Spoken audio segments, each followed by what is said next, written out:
অনেকদিন থেকে ছাদে যাওয়া হয় না। আর এখন যেহেতু উইন্টার তো ভাবলাম আজকে একটু ছাদে যাই। যদিও অলমোস্ট দুপুর হয়ে গেছিল, ১২টা বাজতেছিল। তাও আমার ইনডোর প্ল্যান্টটা নিয়ে একটু ছাদে যাই, রোদ পোহাই আর আমার ইনডোর প্ল্যান্টটাকে একটু রোদ দেই। বাসায় এসে শাওয়ার নিয়ে একটু স্কিন কেয়ার করছিলাম, লোশন, ভ্যাসলিন, একটু হেয়ার সিরাম দিচ্ছিলাম।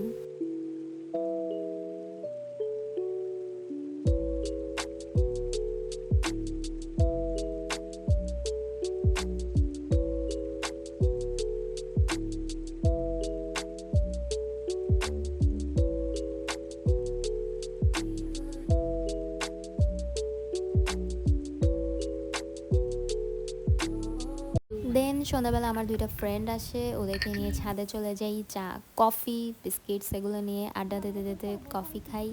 ঠান্ডার মধ্যে ছাদে অনেক ভালো লাগতেছিল। তারপর আমরা আড্ডা শেষে বাইরে যাই, স্বপ্নতে যাই চকলেট নেওয়ার জন্য। দেন আমাদের একটা ফ্রেন্ড আমাদেরকে ট্রিট দেয়। কারণ তার অনেক টাকা হয়ে গেছিল।